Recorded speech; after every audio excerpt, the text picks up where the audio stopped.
1800 GMT, welcome back for your fix of all the global business news stories you need to know about from the African continent. You're watching Global Business Africa from the Kenyan capital, Nairobi. I'm Raman Yang. I'll be your guide for the next half hour. Here's what we have lined up for you. The homegrown FMCG company Flametree starts trading at the Nairobi Securities Exchange. We'll have the details. Egypt's forex reserves have risen, but only marginally, to about $16.9 billion. And we will be in Somalia to profile local investors who aim to quench the nation's thirst for some fast, soft drinks.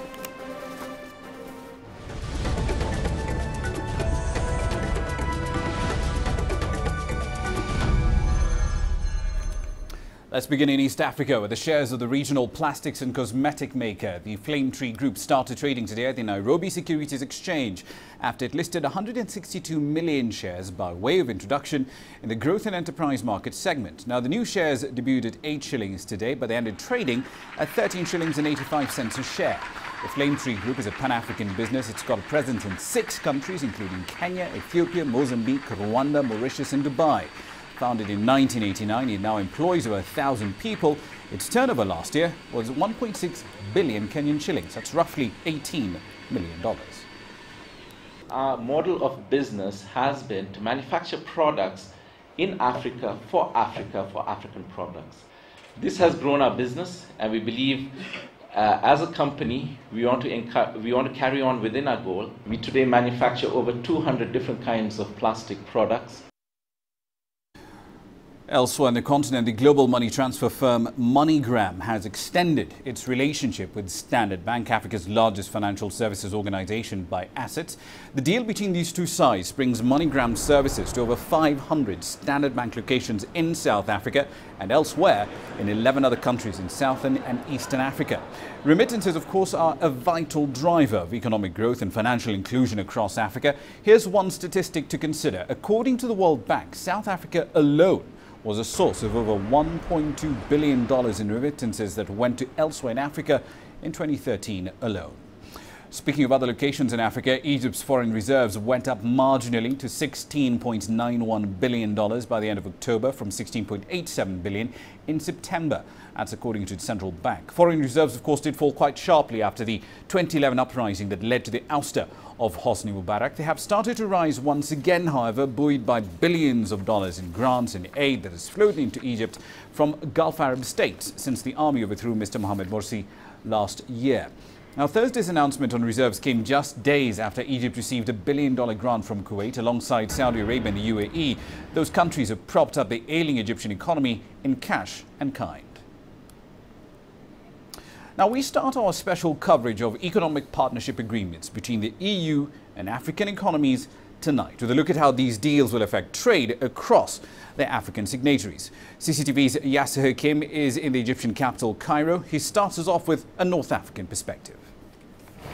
Egypt is not a member of the ACP and therefore did not join the economic partnership agreements. It, however, has strong economic ties with the European Union. Europe is the oldest and largest trader with Egypt. They cover 23% of Egypt's overall trade. The geographical location makes Egypt a good transit for products into Gulf area and in itself a large market as well. An EU-Egyptian association agreement was signed in mid-2004. It gave Egypt preferential access to EU markets.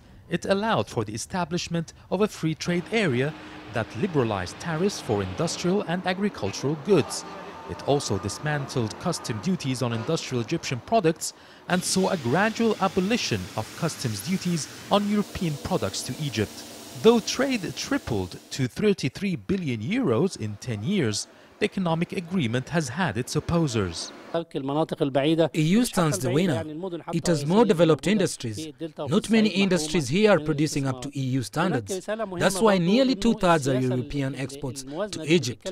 Such agreements are mainly a burden on the developing countries. Europe's main exports are machinery, transport equipment and tourism. It receives a large chunk of fuel, chemicals and mining products from Egypt. An advantage to Egypt, however, is that the agreement has opened the door to FDIs. Europe's FDIs to Egypt has nearly doubled to 30 billion euros, while Egyptian investments stands at a low 4.1 billion euros. FDIs are important to Egypt as it reduces unemployment, increases revenue and help balance the budget deficit. But to feel the positive effects of the Euro partnership, Egypt must improve the quality and quantity of its industrial and agricultural products. Yasser Hakim for CCTV, Cairo. Let's take you live to Cairo now. Yasser Kim is standing by with more details on this particular topic. Yasser, what does the government intend to do, if any, to rebalance trade with the EU? Is this a priority matter for President Abdel Fattah el-Sisi's government? Yes, the EU is the largest trading partner with Egypt for years, and not just trading but investment-wise as well. And there is a committee by experts, officials and government ministers which is outlining a plan to try to improve the atmosphere for exporting, because Egypt is a big importer. They need to export more, and to export more you need to produce, and this is the whole plan, to try to make facilities for more industries, to open up more industries and high quality control, especially agriculture. Egypt has a good advantage in agriculture and wants to make use of this to get good quality accepted kind of products that would go into the European market. Indeed, earlier this year the EU was also quite keen on signing a completely expansive trade deal, the Deep and Comprehensive Free Trade Agreement, they call it, covering trade in services, intellectual property, investment protection and so on. How far has that process gone? It's still in the negotiations phase. There are two issues that need to be handled before it is signed. The EU says, first of all, there must be a parliamentary and presidential elections. Now the presidential elections have been over. Now we're waiting for the parliamentary elections at the mid or beginning of next year. And the EU doesn't want to sign any agreements except there's the new parliament with the new laws there to govern any agreement. And also there's the February economic summit that will be taking place in Egypt next February. That's also known also as the Donors Conference. That's where also the EU is planning to show its intentions, to what extent it's willing to sign this agreement. But for now, it's just negotiations on the basic lines of this deal. All right, Yasser Kim, they're live in Cairo with details on the DCFTA deal. Should expand access quite significantly for Egyptian businesses to the European market. We'll keep you up to date on developments on that front. Let's move on to the Horn of Africa. A group of Somali nationals from the diaspora have returned home to set up the country's first soft drinks company. Now they're using a South African brand and locally grown fruit, and combining those two, the firm has now set out to create its own soda flavors. This is a soda factory in the heart of Somalia's capital, Mogadishu, with a distinctive South African flavor. The Soda King factory is the country's first soft drinks industry to set up shop. Ahmed Guled and his business associates bought the franchise from South Africa after returning to Somalia from the United Kingdom.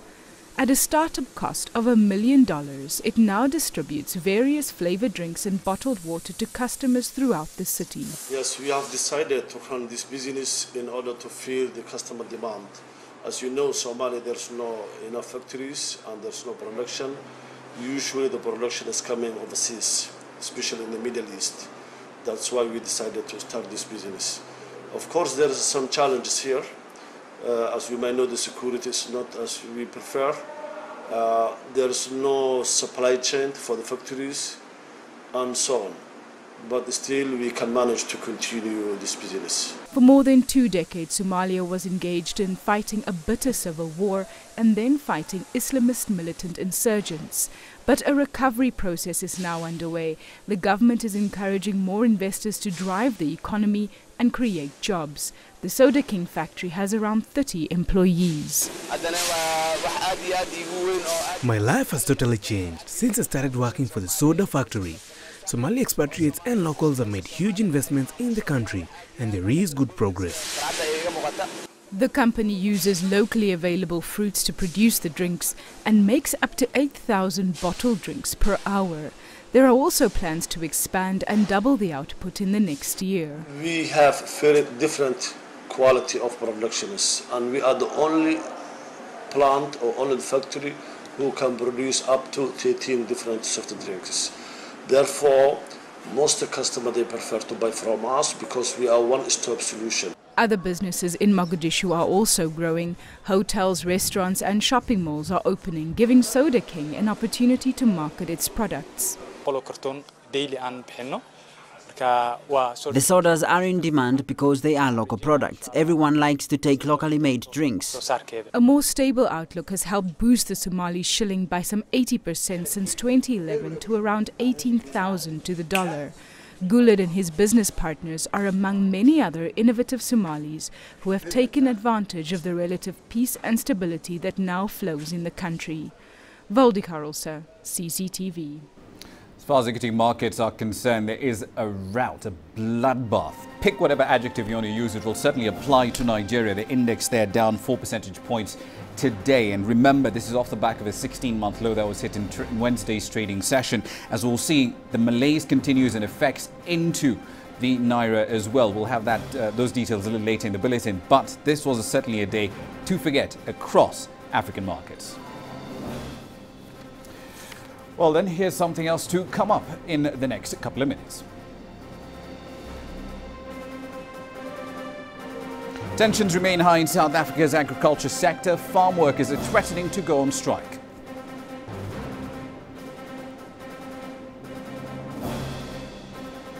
And we'll also be taking a look at the APEC summit that's taking place in Beijing, China. All that and more is coming up. Do stay around.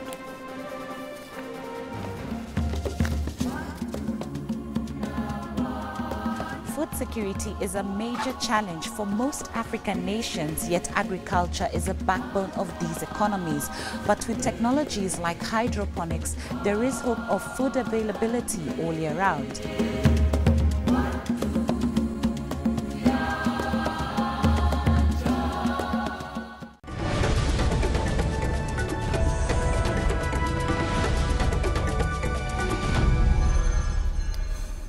Welcome back to the program. You're watching Global Business Africa from the Kenyan capital, Nairobi.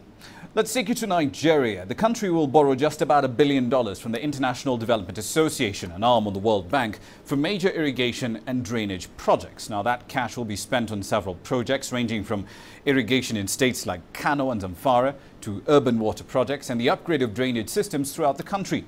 The loan has a 20-year repayment window. It's priced at about 2% per annum. Nigeria's government needs to expand its agricultural output, partly in order to cut its dependence on oil exports for tax revenues. Oil exports do account for over 70% of government income, even though agriculture employs over 60% of the population and accounts for 22% of GDP. Now, speaking of agriculture, tensions remain high in South Africa's agricultural sectors. Farm workers in the Western Cape threatened to go on strike over wage increments. Now, they have been at odds with officials at the ministry over the matter since 2012. As Travis Andrews reports in What's Hot Tonight, this is just the latest chapter in a long-running row. The Western Cape's agricultural industry is one of the main drivers of the local economy, which employs more unskilled labor than any other sector, particularly in the wine-growing industry. But an unharmonious labor environment persists and threatens to expose the enormous tensions that remain between the farm owners and the farm workers. Nosy Peterson is the General Secretary of Trade Union Bausa. He believes farm workers are deeply unhappy about the working and living conditions on farms, which according to the union became untenable after the implementation of the sectoral wage determination. When workers won the 105 rand, the farmers tried to do their utmost to negate that increase of 52% by imposing a rent where no rent was paid before. And where rent was paid, they increased it. And they did the same with the electricity. And they did exactly the same with the transport. They remain particularly disgruntled by the increase in farm evictions as well, which until recently had a moratorium placed on it, amid a rise in evictees. possibly because of contentious land reform proposals. The union says its roughly 15,000 members stands ready to embark on a number of measures if efforts are not resolved in their favor. So we are looking at the options. The options is one, to put political pressure on government, national government and provincial government. And then also to look at the issue of the local, as I said, provincial government and national government, and then on the farmers themselves by way of strike action. Deputy President Cyril Ramaphosa has been to the region to boost mediation efforts between the various stakeholders in the industry. And while that remains ongoing, some agricultural officials, though, believe that most local farm workers do have adequate housing benefits in place. As far as the living conditions are concerned, most of the fruit and wine farmers in the Western Cape are exporters, and they're audited by independent audit firms on these kind of things, on their social contributions, on the housing, etc. So we find it very hard to believe, that there are really generally bad conditions, living conditions on farm. The situation for the moment, though, remains calm. And while mediation efforts carry on, so will production in the Western Cape, where many of the region's farms are about to prepare for the season's harvest. Travis Andrews, CCTV, Stellenbosch.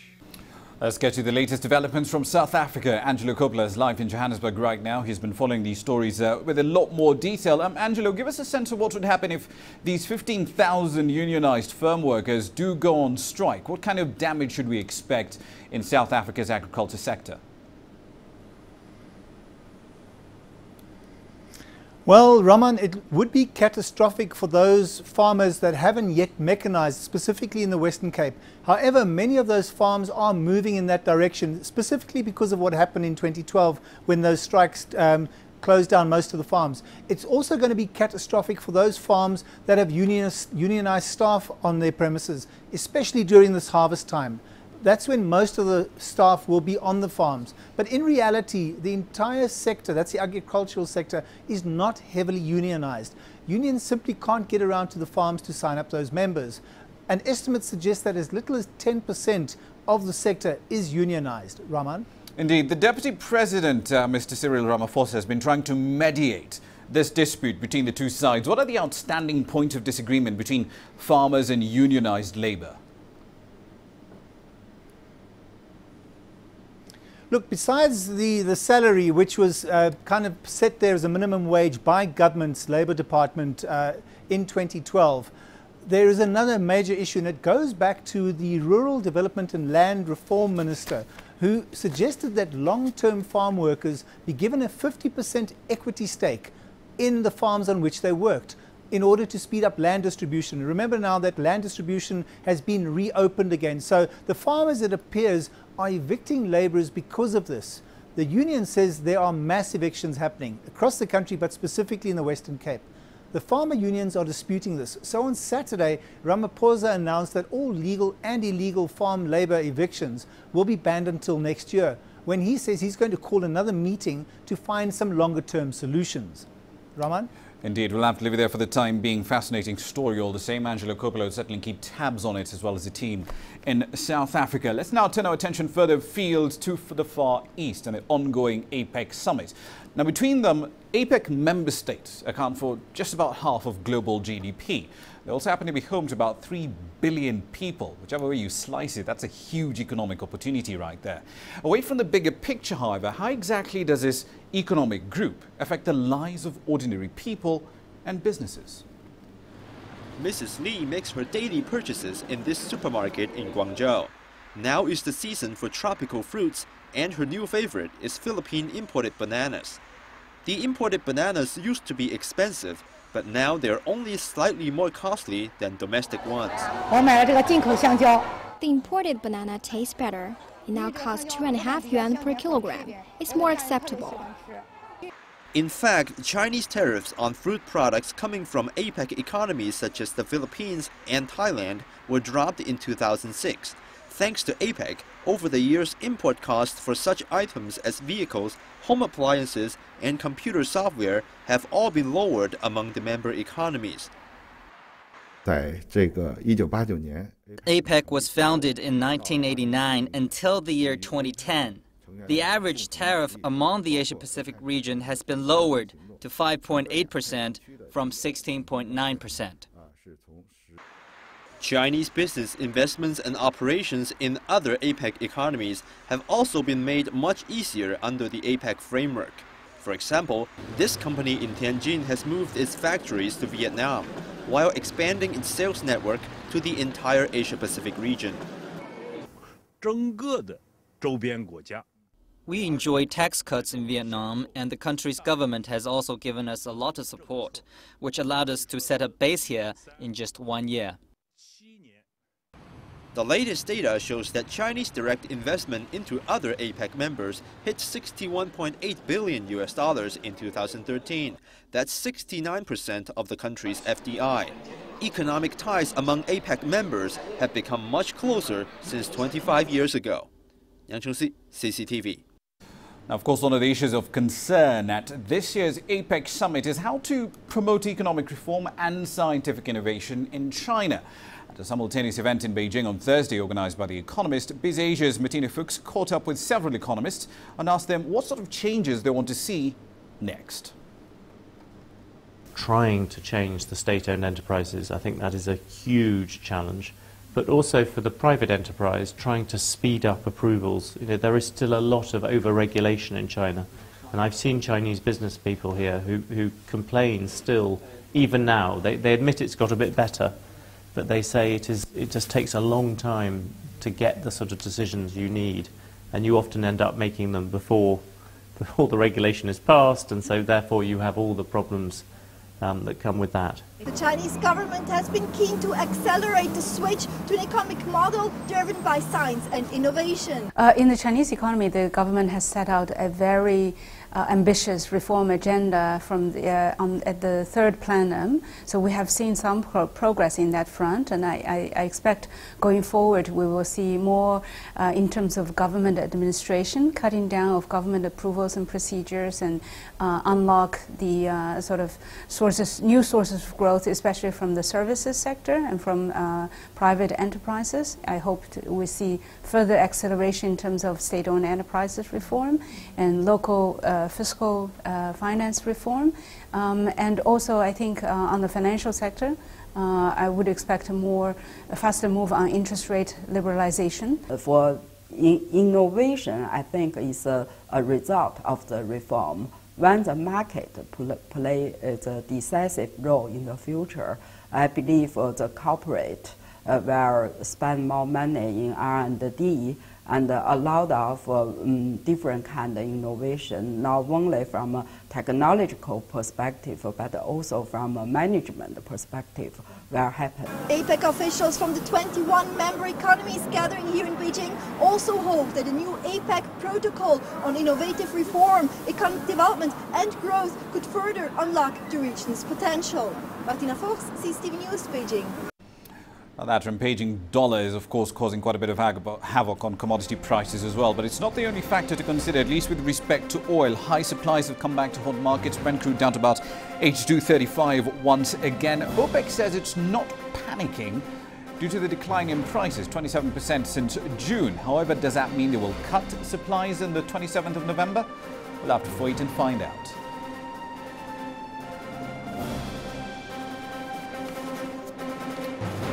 Coming up next, we'll turn the spotlight on a South African musician who's mixing American pop with African vocals. We'll tell you how music has changed his life next.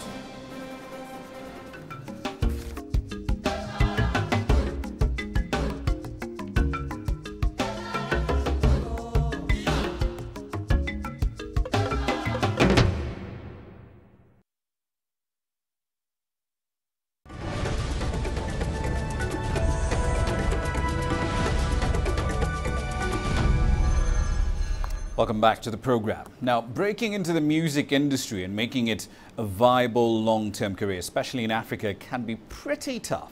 If you are, however, among those who are determined to follow your musical dreams, you need 3 vital elements, aside from talent, obviously: time, money, and sheer perseverance.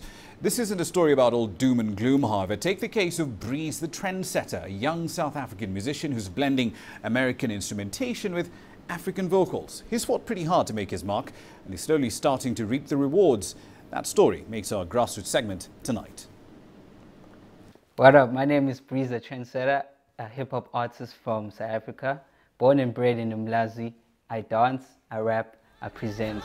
I'm here to change the game. Singing so good, I live for the thriller. My music has got that dance, that bass. I mix it up with electro, dubstep, you know, and I rap in my mother tongue, which is Zulu.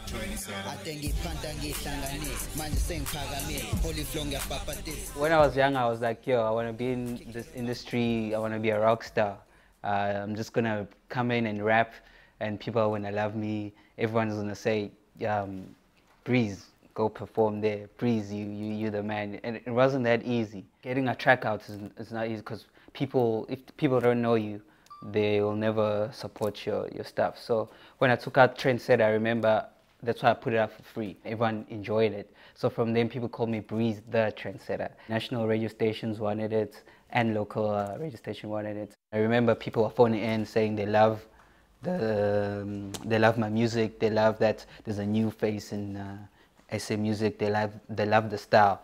I was so happy being #1 in 2 radio stations that are well known. From me being #1 on radio stations, on the biggest radio station nationally, I was getting bookings from clubs. So much was happening to me that I've never done before. Performing for different people, big stages, lighting, like all over me. It was so exciting. And from there, I knew that that's what I want to do. I want to entertain people. And I love the fact that people love seeing me enjoying the stage and enjoying myself. So after the hype of Trendsetter faded, I knew that I had to come up with other ways to make good revenue for my career. We can't just focus on music. Focusing on music only as an artist in Africa or South Africa doesn't give you enough revenue. So I got into modeling, I got into TV, I got into commercials, which was giving me sufficient revenue to stay alive. I wouldn't trade my struggles for anything in terms of how I came up in the South African industry. So that's why this single that I dropped as my new single means a lot to me, because this is me breaking out, because I call the track Ziasha, which in my mother tongue is called It's Burning, or in more street terms, it's called It's About to Pop off. And me as Breeze, I knew that this is it now. This is who I am, and this is the brand that I'm going with. Like bam, in your face. Now let's make a quick run through the currencies. A focus on 2 in particular. The Naira at about 171.65 intraday. That's a 5-year low. The central bank, of course, did end up restricting dollar sales. Demand is still strong. Supply, however, isn't keeping up. Over in East Africa, the Kenyan shilling, of course, at a 3-year low. 89.70, 89.80 is the number. That's the weakest since December 2011. Strong appetite for government debt, however. The 91-day T-bill had a 370% subscription rate today. Now, on Global Business tomorrow, we'll be looking at details from COSATU's rather extraordinary Central Executive Committee meeting. We'll also be at a major shipping port near London. It's launched a new route to get goods from the UK to West African countries, including Ghana and Nigeria. All that and more's in the kitchen is coming your way tomorrow. But that's it for this edition of Global Business. Send your feedback to globalbusinessafrica@cctv.com. And of course, whenever we're offline, Facebook and Twitter are your ports of call. Thank you for watching. See you in 23 hours. I'm Ramanyan.